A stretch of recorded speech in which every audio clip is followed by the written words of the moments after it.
You know that sudden, freezing sensation in your chest right after you share good news. You just got a massive breakthrough or booked that dream trip, and you tell them. But their eyes go cold. A forced smile masks their irritation. Suddenly, your hard work is just luck. Your joy is called bragging. It makes your throat go dry because you realize they just shrank your entire world. It took me years to understand the heavy silence that follows those moments. When someone constantly chips away at your happiness, they aren't actually judging your life. They are panicking about theirs. Your growth acts like a brutal mirror. It exposes their deepest, most buried insecurities. Your progress triggers a terrifying realization inside them that they are being left behind in the dark. Have you ever sat in a crowded room and felt entirely alone? That is the exact reality these people live in every single day. Their hostility isn't power.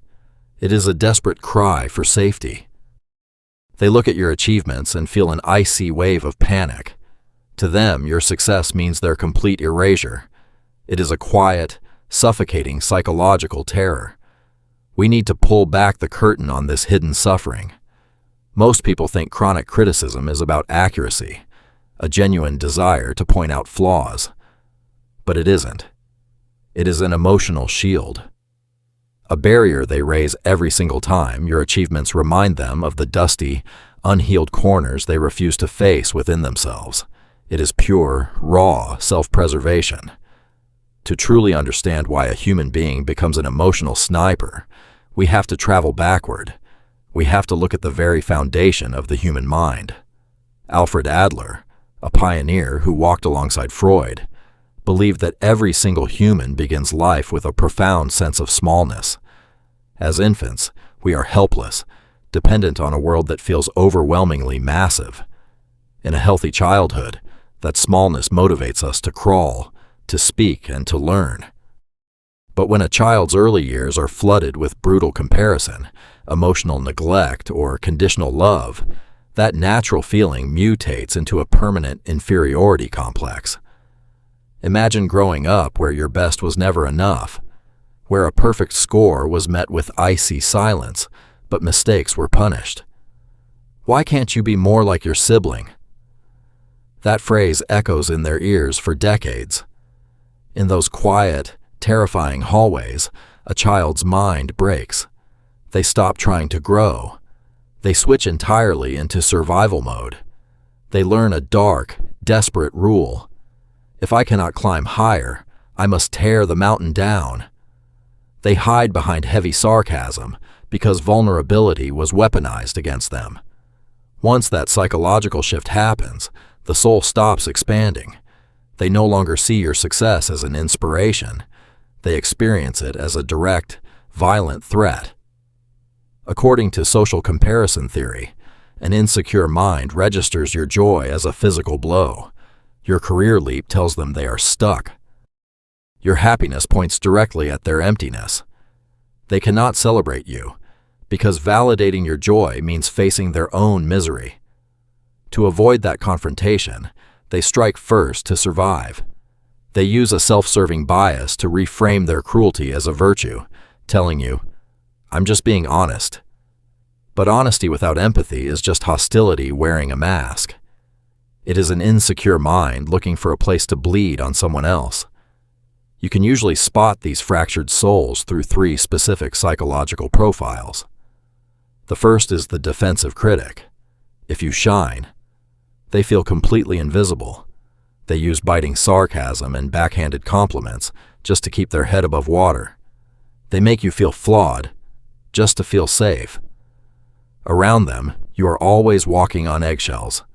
Then comes the competitive toxic. To this person, life is a brutal scoreboard. Every single interaction is a race, and you are the opponent. If you share a victory, they must immediately crush it. You bought a house. Theirs is better. You are hurting. They have suffered more. They are running a desperate race no one else is participating in. The final profile is the projection sniper. They suffer from an intense inability to face their own shadows.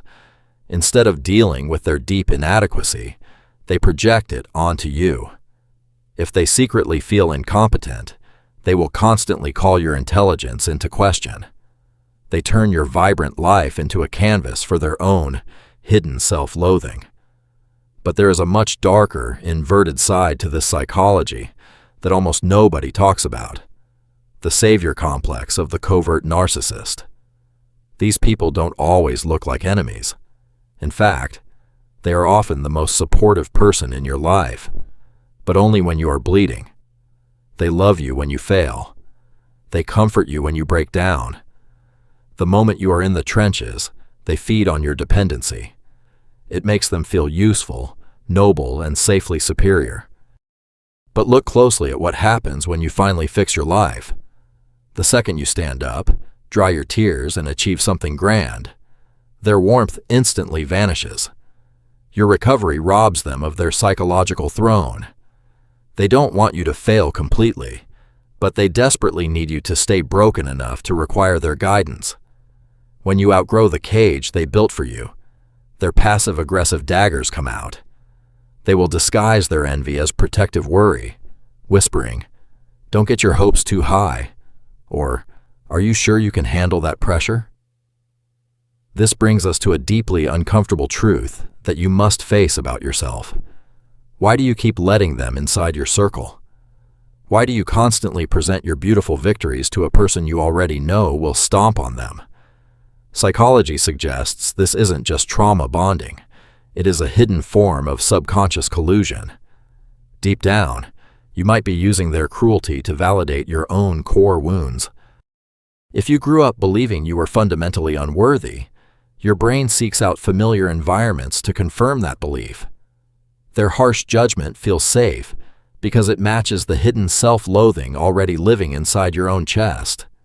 It is a toxic partnership of shared pain. You allow them to act as your external inner critic. Every time they shrink your joy, a wounded part of you whispers, "See, I knew I didn't deserve to be this happy." You are voluntarily sacrificing your highest potential just to maintain an old, painful identity that you are too terrified to let go of. You are keeping them around to punish yourself. Breaking this cycle requires more than just setting boundaries. It demands a radical, lonely shift in your own self-concept. You have to stop treating their broken perspective as a courtroom verdict on your value. When you use the gray rock method, you aren't just ignoring them. You are breaking your own addiction to their toxic validation. You do not need to fight them, and you certainly do not need to heal them. Their chronic bitterness is a monument to the internal battles they lost long before they ever met you. Let them hold their scoreboard. Let them live in their dark echo chamber of comparison. Your only real responsibility in this life is to stop holding your breath so they can feel comfortable. Your growth does not diminish anyone.